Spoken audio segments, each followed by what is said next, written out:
Good afternoon, everybody. Thank you so much for listening. This is Hunter here, and I'm here with Colin. Colin, how you doing, my friend? Doing terrible. Yeah, I, I, we we watched this stupid new Adam Sandler movie. yeah. So let's just jump in. We're talking about Sandy Dipshit, or Sandy Wexler's actual title should be called Sandy Dipshit. Starring Adam Sandler, who I mentioned in one of our last reviews, has re-upped on his Netflix deal. So I believe this is movie 4 of 8. I believe.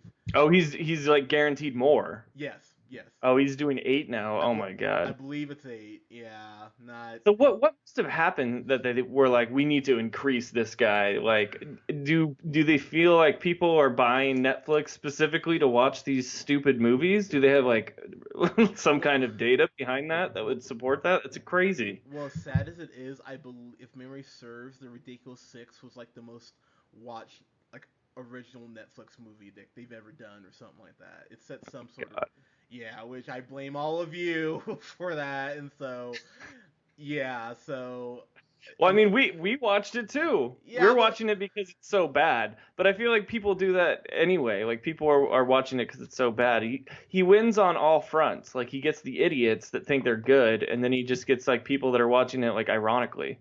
yeah, true. I mean, unless you're unless you're hosting a podcast, there's no reason you should be watching this shit. It's just it. Why does he keep getting to make movies? It makes me so genuinely sad because they added the Waterboy like I think 2 weeks ago on Netflix. I went through and Yeah, watched it. God damn, I love the Waterboy. I love yeah. the Waterboy Water. is great. I love the Waterboy so much, and it gave me that feeling I used to have when an Adam Sandler movie came out, where I went, "Oh man, I'm fucking excited. This is gonna be cool." And now that feeling is just I start to get hives whenever I hear the name Adam Sandler. It's such to steal your catchphrase. It's kind of a bummer whenever Yeah, whenever it definitely is. I believe unfortunately the review got lost of it, but we saw the do over and the do over was garbage. Uh, this guy, Yeah. it just it doesn't matter. He just doesn't give a shit, and I think that's what's so infuriating. And you're gonna be shocked by this. There was actually one scene of this I thought was okay. Yeah, well, I mean, there's this movie is like such a just a jumbled mess of all these different things happening with like he's like, "Oh, how can I get into a new scene with like my other buddy that I've like known in Hollywood?" Like he has this like gang of friends that he's just like, "I'm gonna put all of them into my movie. We'll all have scenes together." And it'll just be like me and this one friend will shoot probably for a couple days and have beers, and then like we're all gonna get rich. It's Yeah, and then they basically. just like the editors just string it together into this movie. But like sometimes like out of 100, yeah, I could see like three being funny. Yeah, that's the thing. So let's just kind of jump into this. So Adam Sandler plays Sandy Wexler for never voice change. Shocking, I know they can't use his normal fucking voice. So he's this Hollywood agent in the '90s is really how where it's mostly portrayed, and so he is just kind of down on his luck. He doesn't. He has a couple of people is he's representing, but no one that's really worth a damn. One of the few jokes I laughed at is Nick Swardson, who is God. He looks like he ate Nick Swardson from from Grandma's Boy. What happened to Nick Swardson? Anyways, but Yeah, he hasn't been passing up many beers lately. yeah, no, he's a big boy, but he kind of looks like almost like what Cartman would look like in real life. But anyways, he plays Gary Rogers, and he's like a Evil Knievel ripoff basically. And so there's this one scene where he's trying to jump the Hollywood sign, and this bat comes and hits him in the face, and he like crashed into the ramp. I'm not gonna lie, I laughed really hard at that because I That's fine to laugh at. That's totally that's just like good slapstick dumb humor. yeah, because That's fine. at this point, I'm grasping for fucking straws. You know what I mean? So anything like that, I thought, okay, sure. So because the whole bit is that he keeps getting hit by birds, and so they like they do it at nighttime when the bat comes, and that made me laugh really hard. But I think that's maybe the only time I actually laughed. Everything else in this movie is it's the typical Adam Sandler bullshit. It's just him. It's like, oh, oh, Jennifer Hudson, you can sing. It's like it's him doing shit like that for 2 hours. This is 2 hours, by the way, 2 goddamn hours. Why? Travesty. So Why bad. is a comedy 2 hours? And they That's have such like a selfish, just like ego prick move to make his stupid dumb comedy 2 hours. Like that's ridiculous. yeah, like it really is. And even Apatow movies that I like can't get away being 2 hours. You cut that shit to an hour 45 tops. But Yeah. two Ugh. hours for a fucking Adam Sandler movie. And I think the thing that irritated me more about this is that it's trying to pass itself off as a dramedy. I think that irritated me more. It's trying to like act like it's some sort of not new age, not coming of age drama, but kind of actually because this is about Stanley Wexler kind of figuring out his his spot in life and where he fits in with other people, and so they're trying to really pass this off as a coming of age type thing, and his transformation comes uh, really because of Courtney Clark, who's played by Jennifer Hudson. Which another thing, Jennifer Hudson, damn, why are you in this shit?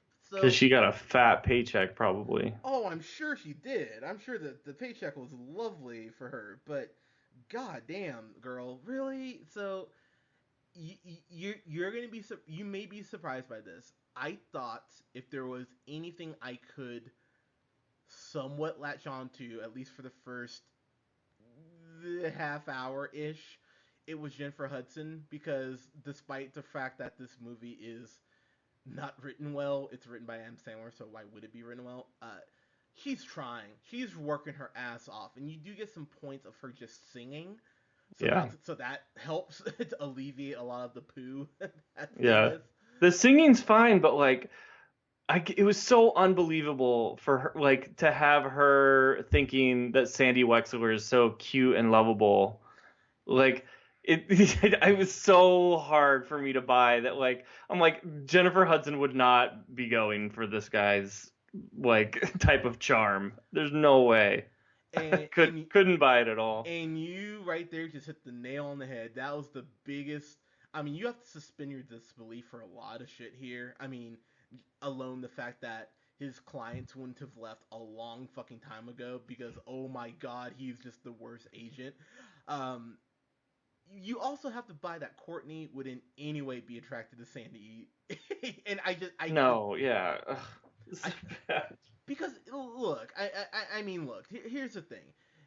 Charm and charisma can go a long way. Like they really can. I mean, I'm proof of this. But but with him, it's not even charisma. It's he's practically Mr. Magoo, honestly, where he just kind of stumble or Inspector Clouseau, where he just kind of stumbles around and shit almost seems to work out more by happenstance than by like actual effort on his part. It just kind of fucking happens, and so he literally stumbles on a Jennifer Hudson. He happens to be at this theme park where it's kind of like I guess it's like a Knott's Berry, like a Six Flags type thing, and she's singing for this.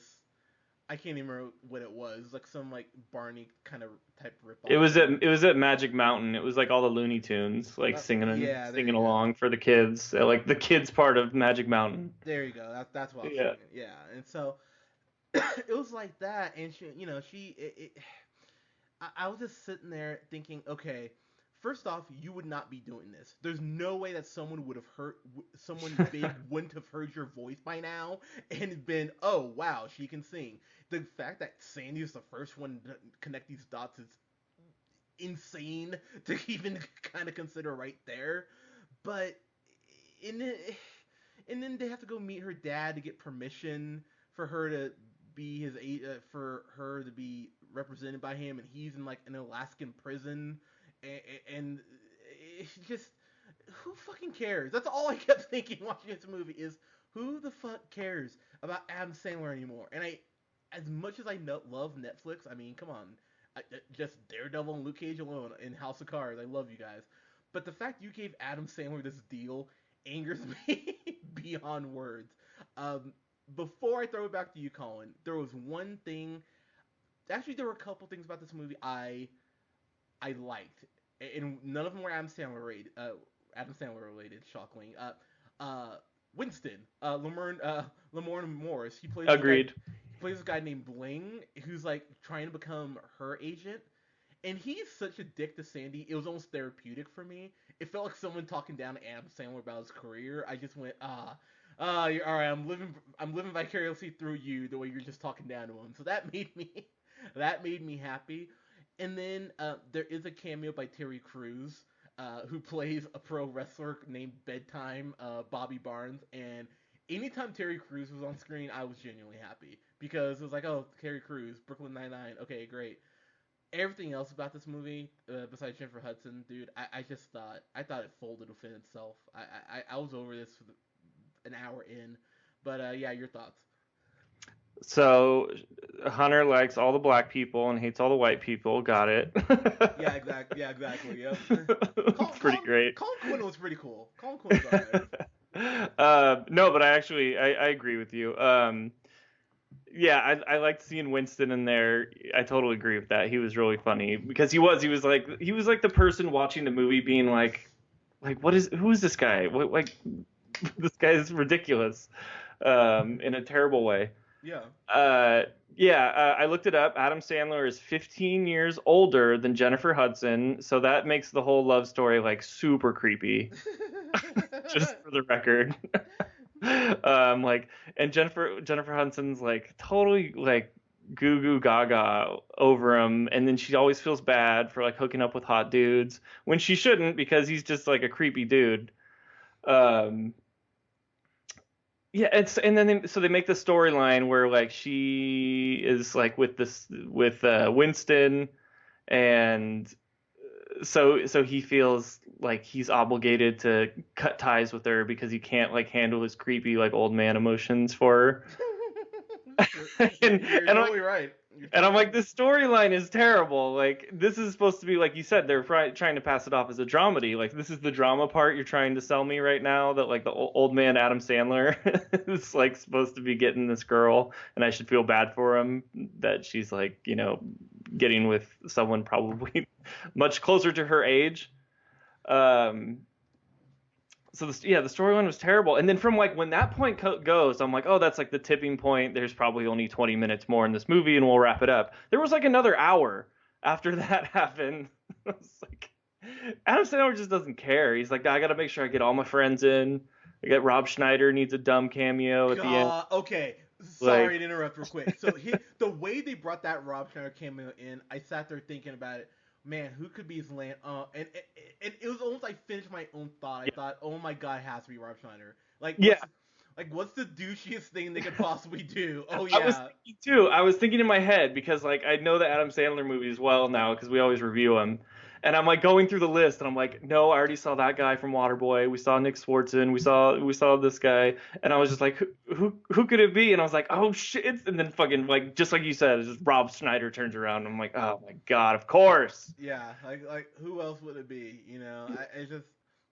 There was one bit that kind of got me that I thought was funny, was that he had this falling out with an old client named Albert. Yeah, I'll give you that. All of a sudden, like, Weird Al's there, and he goes over and starts talking to him, and you're like, oh, he's Albert. I was like, that's kind of clever, but only because I like Weird Al from back when I was a kid. Oh no, so Weird Al is fucking genius. Let's just get that out of the way. I think the man is a true treasure.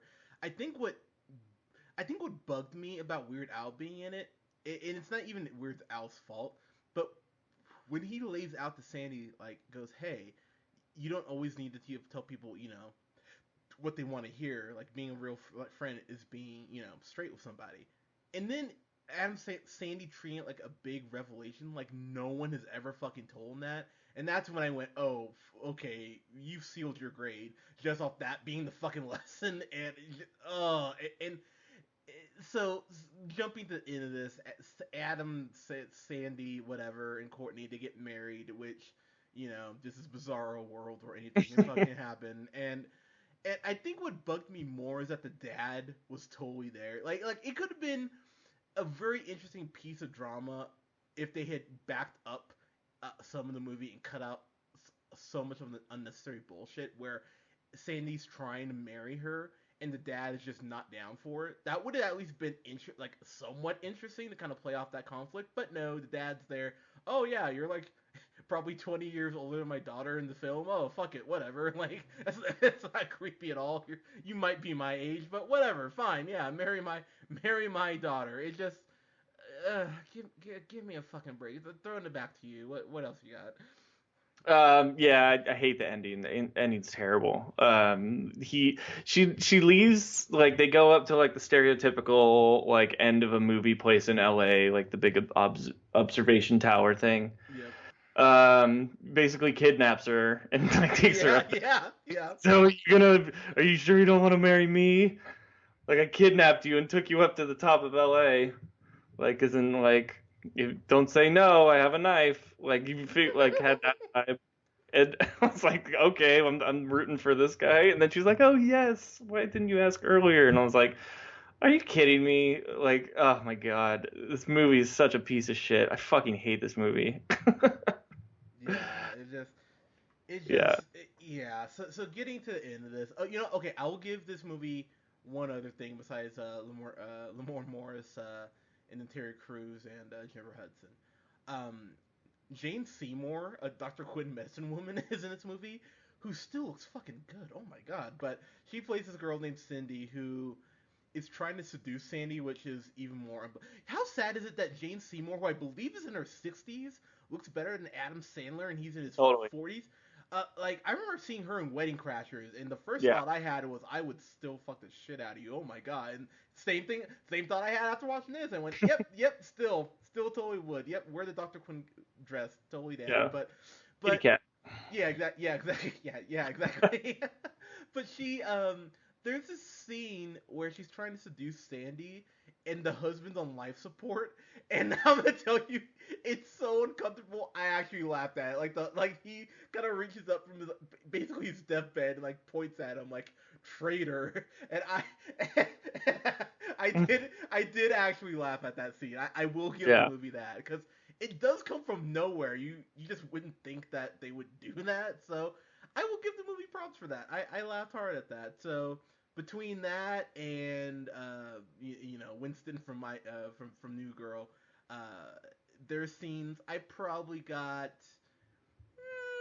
about 10 minutes worth of entertainment out of this. About 10 minutes I enjoyed. So 10 minutes of a 2-hour movie. Not a, not a great ratio. So I will say just because of, like I said, Nick Swartzen, not Nick Swartzen. Well, the one scene he had, Colin Quinn actually had a couple lines that made me laugh because he's the one who probably just snaps the quickest on Sandy and just can't deal with his shit anymore. There was also a scene with, oh god, what's his name? Quincy Jones, Adam Sandler calling in every fucking favor he can, but the scene with wine kind of gave me a chuckle. So I will maybe be nicer than I should be, and I will give this a. I don't think I've ever done. So I'm gonna give this an F minus instead of a go. Why? You're so random with your rating. Instead of a go fuck yourself. Just, just because I like it. just because I laughed like 5 times, I'll give the movie an F minus. It's probably because you just reviewed Unforgettable and you're like, this was better than that. Yeah, that might be part of it, but I actually went back and rewatched it this morning, which was not awesome because I hadn't seen it, since the day it came out. I wanted to You've re-see it. watched Sandy Wexler twice? Yeah, it was not Oh awesome. God. Yeah, and you're right. Like this movie really might have benefited greatly because of Unforgettable because I just watched it and I went, yeah, this is stupid. It's really dumb, but and yes, I'm angry, but I'm not furious like I was yesterday at about 2 p.m. So, so fine, I guess. But yeah, F minus for me. Colin, your final thoughts and your grade, sir. I'm scrolling through the cast list right now and there's so many random cameos. It's ridiculous. It's like everybody from that's ever known Adam Sandler. That's the other thing that I hated about this movie is that throughout the whole course of the movie, there's just random celebrities narrating like the scene you just watched to like Mm-hmm. make it funnier. They're just adding like comments. It's I feel like what they were trying to accomplish was like the same kind of like thing that you get when you watch like I Love the 80s, like those Yeah. VH1 shows are like, hey, let's like explain why this is even funnier to this dumb audience that's watching. So you have people like Louis Anderson, Judd Apatow, like Dana Carvey, Chris Rock, Jay Leno, yeah, Chris Rock, like, Arsenio fucking Hall, Rob Reiner, like, yeah. There's all these people that are doing a testimonial, and then like at the very end, you realize they're at their wedding. And I was just like, oh man, this is terrible. I hate this. There, two other shout outs for this fucking movie full of just like shameless cameos is Rikishi. yeah, Rikishi. He was fighting Terry Crews. And I was like, this is hilarious. That I mean, that was kind of funny. Just yeah. you were talking about how like you liked Terry Crews. I definitely did too, because it was like in that like WWE universe type of setting. Yeah, exactly. So it was funny, and it was just like Terry Crews getting like sat on by Rikishi. I was like, oh, poor Terry Crews. Yeah. And then what is going on with Clay Aiken? How is he like showing up? Oh man. I saw the Clay Aiken. I was like, holy shit! Is that ugly duckling like the new duckling that replaced Jennifer Hudson? Is Clay Aiken? Oh man, that guy is. I remember watching him when he was on American Idol or whatever, right? Yeah, he's the one who lost the sandwich. Yeah, he lost to Ruben. Ruben Studdard, yeah. Who I think. I was about to say he probably ate himself to death. I'm like, that's so mean. but Ruben was a big boy. I'm just saying. But yeah, he was. He was a good boy. Yeah. Yeah, Clay Aiken. So random that he's in this movie. But anyway, yeah, for all the reasons we talked about, I'm just going to go ahead and give it a go fuck yourself. Go fuck yourself. Like, I just want to, really, it's just like Adam Sandler, like, fuck you is the rating. Fuck you, Adam Sandler. You know, it's funny. The other reason I didn't give this a go fuck yourself is because the Ridiculous Six just angered me so badly, and the Do-Over. And Pixels. When I think about the last couple movies, all those made me want to just punch through a wall. This one, there was at least enough to kind of slightly balance it that I just wasn't that overly angry. Plus, if I get to see Mace in a movie, I think that's pretty great, and Babyface. So it was cool for like the 90s, like the 90s kid me who like, you know, where I started loving like R&B and hip hop. It was like, oh my god, it's Mace. That's fucking cool. But yeah, as far as quality, you know, and we have not even fucking mentioned before we wrap this up, Kevin James. God damn it, Kevin James. How did we not mention Kevin James? Yeah, we did not. He plays this like playing a ventriloquist. Oh my god. Yeah. Fuck, I almost like, I think I like, out of like, you know, like when you go through a trauma and you like block it out, I think like my brain was trying to block out the Kevin James part, because it's probably the worst part of the movie. You know what? I don't do this often, but retraction, this is a go fuck yourself. Yeah, okay, now that we talk about Kevin James. Yeah, I just thought about that. I just thought about that. And yeah. I knew there was something missing. I was like, I know I hated this movie more than we've talked about so far. It's because we didn't bring up Kevin fucking James yet. Yeah, okay. Yeah, no, it's a go fuck you. Fuck you, Sandy Wexler. Oh, God.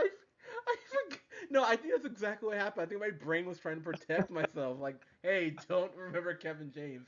Remember how sad that made you? Yeah. Oh, Yeah, the thing about Kevin James is that it's like Spider-Man 2. He's talking to like how Doc Ock talks to his arms. He's talking to his puppets like, "What should we do? We should do this." Oh, okay. Oh, God. It's really weird and it's really weird. God, I'm so sad. And so bad. And the thing is, they couldn't let that joke happen once or twice. That joke probably happened 7-8 times easy with the puppets. I mean, they keep going back to it, you know. Yeah, this is a big part of the movie. It probably added like the extra half hour that they should have cut out. Yeah, it actually slightly better. Yeah, it actually probably did, but it. Oh God, Kevin James was in this. That's right. God damn it. God. I was thinking too. I was just thinking when we were talking. I was like, when I just said, I was like, "Fuck you, Adam Sandler." But I was thinking, I was like, "Oh man, if I ever meet Adam Sandler in real life, just like come across him, I'm like, I hope you haven't heard of The Real Pineapple, because I would want to get a picture with you." just because of all my childhood memories. Like, you have so many great movies that I love, but like your new, we just won't talk about your new shit. Uh, But if I saw Kevin James, I would probably just like an inch away from his face, just flip him off, like right in the middle of his eyes. I'm like, I hate everything you've done. yeah, no, I would if I yeah if I ever met Kevin James, it would be a ugh, God. Why is Kevin James such a just a dumb? Have you seen his show? Oh, I know we're going off the rails here. Just bear with me, but Yes, like it's still a Sandy Wexler review. for just a moment, have you seen a clip from Kevin Can Wait? I think is what it's called. Oh Or God, no. I've only seen clips. Yeah, I've only seen clips. dude, I watched this like the second episode that was on. Dude, I it, Kevin Can Wait. What a fucking title. man, if heaven exists, he should not be allowed to go because Kevin James is a piece of garbage, man. And Wait. I don't think you can say anything worse than you've already said about Kevin James. Because if you go back to, I don't know what review it was. It was like the worst of when you had done, the Paul Blart 2 or on there or something. yeah, Yeah, I, you said something really nice about his daughter. oh yeah, I do remember that. Yeah, I just Uh, I stand by it. Fuck Kevin yeah. James. He's the worst. Well, because the reason I bring that up is because they gave a season renewal to fucking Kevin Can Wait, and while I'm still waiting to hear if if some of my favorite shows are gonna get renewed, it's like, oh, don't worry, Kevin Can Wait is safe. It's like, god damn, it's like, why is it safe? Don't give me more Kevin James. The last thing I want, but just God, God. What if we lived in this like horrible like dystopian society where like everyone voted on TV and like no matter what was like voted upon, like you had to watch it. Like that was just what you watched. Oh And like God. based on like how terrible like ratings turn out for these shows, like we would be watching like Adam Sandler and Kevin James shit all the time and we would have no choice about it. Well, Uh, that's not a world I want to live in. Thank God that was a terrible nightmare of an idea. no, seriously, that would be my hell. Would just be me like handcuffed to like a fucking like chair, just being forced to watch Kevin Can Wait and two broke We girls. Like, All right, this is gonna be the Real Pineapple's first digital short. Is gonna be us creating this dystopian society. It'll be a horror movie. It'll be like Get Out. Like people like have our eyes open and we have to watch Kevin dude, James. seriously, that would be my get out. Just like I'm trying to escape this house, and it just is playing Kevin James and like dude, like the hot chick and like all these terrible fucking movies just on repeat over and over again. Oh God, you throw two broke girls. Paul Blart 2 back to back, 4 hours. Go. Oh God, that sounds that, like like that scene in Bob's Burgers where they make Louise and Jordan or whatever watch Freaky Friday. Yeah. Like, that would be the equivalent for me. Just Stanley Wexler, Paul Blart, Mall Cop 2, and like the hot chick and Two Broke Girls just on repeat, just 24/7. Just throw a little Two Broke Girls on there. Oh, oh God, I fucking hate Two Broke Girls, dude. Just God, CBS. Why do some of your shows suck so bad? But guys, have you had the unfortunate pleasure of seeing? God, Sandy Weck. God, just knowing. I think we have 4 more Netflix movies with Sandler. That makes me so sad. 4 more. The We're only halfway there. This is like we're at halftime right now, and the game we are losing. oh, we are the Atlanta Falcons of the Super Bowl right now. Yeah. We are losing right now. And I don't think we have a LeBron effort in us to come back from this 25-point deficit. Yeah, yeah, I'm not a LeBron fan, but kudos to the comeback yesterday. That was fucking impressive. But yeah, I don't know. I honestly don't think I could ever trust another Adam Sandler movie. Because remember, even Hotel Transylvania 2, and I love the first Hotel Transylvania. The second one was shit, and now they announced they're making a third one. So it's like, oh great, cool. When this trilogy box set comes out, I'll never buy it because I already own the first one. So I'll also pretend the other two don't exist. But it, it doesn't matter. Adam Sandler doesn't care. Just get these 4 Netflix movies over with so we can just all go back to you hopefully not doing anything else after this. But anyways, but guys, have you seen Stanley Wexler? God, so dumb. Let us know what you thought about it in the comments below. You can subscribe to us here on The Real Pineapple 775. Like us on Facebook at The Real Pineapple. Follow Colin on Twitter at The real O'Neill, yeah. yeah. Were you morphing just now? And he can The yeah is not part of it. Don't type in yeah. and then yeah, just the real Neil. And guys, you can follow me on Twitter at jhunter real pineapple. Guys, thank you so much for listening. We'll have reviews up this weekend for the Circle. Uh, if I can find a theater that's playing How to Be a Latin Lover, I'm gonna have to go see that because that looks really derp, but I want to see it.